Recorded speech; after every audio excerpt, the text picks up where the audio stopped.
ఈరోజు గౌరవ ముఖ్యమంత్రి నారా చంద్రబాబు నాయుడు గారి యొక్క ఆలోచన మనందరికీ తెలుసు. ఎక్కడ జలం ఉంటే అక్కడ జనం ఉంటారు, నాగరికతలకు కూడా ఎక్కడ నీరుంటే అక్కడే అభివృద్ధి చెందాయనేటువంటి సత్యం ఏదైతే ఉందో దాన్ని ఆచరణలో చూపించేటువంటి విధంగా ఆ రోజు ఎన్టీ రామారావు గారి దగ్గర నుంచి ఈరోజు చంద్రబాబు నాయుడు గారి వరకు ఆంధ్రప్రదేశ్ రాష్ట్రంలో సాగునీటి రంగానికి, నీటిపారుదలకి అత్యంత ప్రాధాన్యత ఇరిగేషన్కి ఇస్తున్న విషయం మీ అందరికీ తెలుసు. అందులో భాగంగానే మొన్న కూటమి ప్రభుత్వం అధికారంలోకి వచ్చిన తర్వాత మరి ఈ యొక్క 24 నెలల పరిపాలనా కాలంలో చంద్రబాబు నాయుడు గారు ఢిల్లీ వచ్చినప్పుడు కూడా ప్రత్యేకించి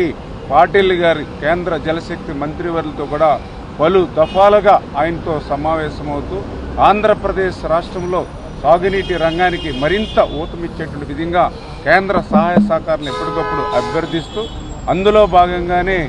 ఈరోజు కూడా కేంద్ర జలశక్తి మరి పాటిల్ గారితో చంద్రబాబు నాయుడు గారు కూడా ఒక మంచి వాతావరణంలో ఈ యొక్క ఆంధ్రప్రదేశ్ రాష్ట్రం వైపు నుంచి ఏవైతే ఈ యొక్క నీటిపారుదలకు సంబంధించినటువంటి విషయాలు ఉన్నాయో వాటన్నిటిపైన కూడా మంచి వాతావరణంలో కూలంకషంగా చర్చించడం జరిగింది. అందులో ప్రధానంగా పోలవరం ప్రాజెక్టు ఆంధ్రప్రదేశ్ రాష్ట్రాన్ని భవిష్యత్తులో ఒక కరువు రహిత రాష్ట్రంగా మార్చేటువంటి జాతీయ ప్రాజెక్టు పోలవరం ప్రాజెక్టు కేంద్రం అందిస్తున్నటువంటి సహకారానికి ధన్యవాదాలు తెలియజేసుకుంటూ ఏదైతే కేంద్రం అదేవిధంగా బీపీఏ, సిడబ్ల్యూసి నిర్దేశించినటువంటి కాలం 2027 జూన్ కల్లా పోలవరాన్ని పూర్తి చేస్తామనే విషయాన్ని కూడా ఈరోజు మరి ముఖ్యమంత్రి గారు కూడా జలశక్తి మంత్రి గారితో కూడా మాట్లాడడం జరిగింది. ఎందుకంటే గత 5 సంవత్సరాల వైఎస్ఆర్సీపీ పాలనలో పోలవరం ఎప్పటికి పూర్తవుతుందో చెప్పలేమని పోలవరాన్ని ప్రశ్నార్థకం చేసినటువంటి స్థితి గత పాలనలో జరిగితే ఈరోజు చాలా క్లియర్గా 2027 జూన్ కల్లా పోలవరం ప్రాజెక్టుని పూర్తి చేస్తూ ఉన్నాం. ఖచ్చితంగా ఒక మంచి డేట్ టైము తీసుకుని ఆ యొక్క ప్రధానమంత్రి గారి యొక్క చేతుల మీదుగా ఆ యొక్క పోలవరం ప్రాజెక్టుని రేపు 2027కు మనం జాతికి అంకితం చేయాలనేటువంటి ఆలోచన కూడా చంద్రబాబు నాయుడు గారు అదేవిధంగా జలశక్తి కేంద్ర మంత్రి వారు కూడా మరి ఈవేళ డిసిషన్ కూడా తీసుకోవడం జరిగిందనే విషయాన్ని కూడా ఈ సందర్భంగా తెలియజేసుకుంటూ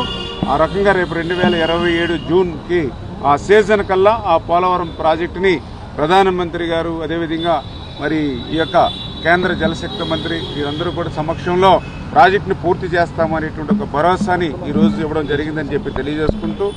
మరి అదేవిధంగా ఏదైతే ఆంధ్రప్రదేశ్ రాష్ట్రానికి సంబంధించి PMKSY ఏదైతే ఉందో RRR ప్రాజెక్ట్ ఏదైతే ఉందో దానికి సంబంధించినటువంటి మైనర్ ఇరిగేషన్ అనేది చాలా చాలా ఇంపార్టెంట్ కాబట్టి దానికి సంబంధించినటువంటి నిధులు మరి ఆంధ్రప్రదేశ్ రాష్ట్రానికి అందివ్వాల్సింది కూడా ఈరోజు ముఖ్యమంత్రి గారు కోరడం జరిగిందని చెప్పి తెలియజేస్తూ ఉన్నాం. అదేవిధంగా ఈవేళ భారతదేశంలో ఒక ప్రయోగాత్మకంగా అంటే MCAD అంటే ఏదైతే మరి యొక్క మోడరేషన్ కమాండ్ వర్క్ అని ఏదైతే MCADగా ఒక వర్క్ని అంటే కెనాల్స్ సిస్టము కాకుండా మరి ఏదైతే పైప్ లైన్ సిస్టమ్ ద్వారా వాటర్ని ఇవ్వాలనేటువంటిది ఒక మోడల్ ప్రాజెక్టుని కూడా మన విజయనగరం జిల్లాలో ప్రారంభించండి అని ఏదైతే కేంద్ర మంత్రివర్యులు చెప్పారో దానికి కూడా ముఖ్యమంత్రి గారు కూడా స్పందించి ఏదైతే ఆ మోడల్ ప్రాజెక్టుని కూడా ఇమ్మీడియట్లీ చేపడతాము అని కూడా ఈరోజు మాట్లాడటం జరిగిందని చెప్పి సందర్భంగా తెలియజేసుకుంటూ అదేవిధంగా తుంగభద్ర ప్రాజెక్టు మనందరికీ తెలుసు. మరి ప్రత్యేకించి ఆంధ్రప్రదేశ్ రాష్ట్రంలో రాయలసీమకు కూడా తుంగభద్ర అనేది చాలా ఒక వరప్రసాదంగా ఉంటుంది. అటువంటి తుంగభద్రకు సంబంధించినటువంటి గేట్లన్నీ కూడా ప్రమాదభరితంగా ఉంటే గత 5 సంవత్సరాల వైసీపీ పాలనలో కనీసం దాన్ని పట్టించుకునేటువంటి పాపాన లేదు. యొక్క పాపం ఫలితమే గత సంవత్సరం 19వ గేటు ఆ రోజు కొట్టుకుపోయినటువంటి స్థితిలో ఆ రోజు కూడా చంద్రబాబు నాయుడు గారి చొరవ తీసుకుని కన్నమనాయుడు గారిని కూడా సైతం అక్కడ పంపించి ఆ 19వ గేటు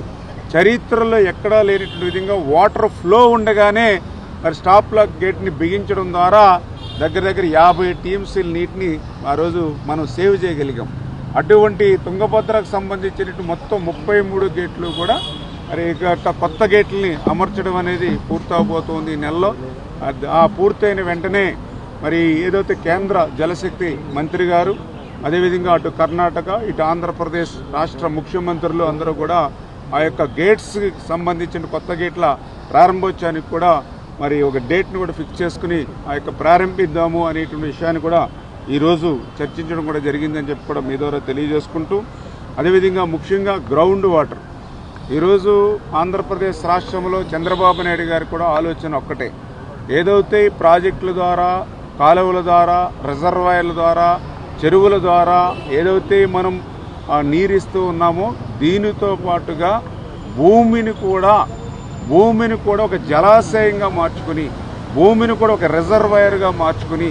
ఆ భూగర్భ జలాలను పెంచడం ద్వారా కూడా మరి ఏదైతే ఇక త్రాగునీరుని పెద్ద ఎత్తున ఇవ్వాలనేటువంటి ఆలోచన ఏదైతే చంద్రబాబు నాయుడు గారికి ఉందో అదే ఆలోచన ఈరోజు కేంద్ర ప్రభుత్వం, కేంద్ర జలశక్తి మంత్రివర్యులు పాటిల్ గారికి కూడా ఉండడంతో మరి ఈ యొక్క గ్రౌండ్ వాటర్ని పెంపొందించేటువంటి విషయంలో మరి త్వరలోనే చంద్రబాబు నాయుడు గారు అదేవిధంగా పాటిల్ గారు ఆంధ్రప్రదేశ్ రాష్ట్రానికి సంబంధించినటువంటి ఈ యొక్క కలెక్టర్స్ అందరితోటి కూడా ఒక కాన్ఫరెన్స్ తీసుకుని ఈ గ్రౌండ్ వాటర్ని పెంపొందించేటువంటి విధంగా ఆంధ్రప్రదేశ్ రాష్ట్రంలో కూడా ఏదైతే జలధార కార్యక్రమం 100 days ప్రోగ్రాం ఏదైతే తీసుకున్నామో దానికి మరింత ఊతం ఇచ్చేటువంటి విధంగా మరి త్వరలోనే కేంద్ర మంత్రి అదేవిధంగా సీఎం గారు కూడా రాష్ట్రంలో ఉన్నటువంటి ఉన్నతాధికారులు కలెక్టర్స్ తోటి సహా అందరూ కూడా కాన్ఫరెన్స్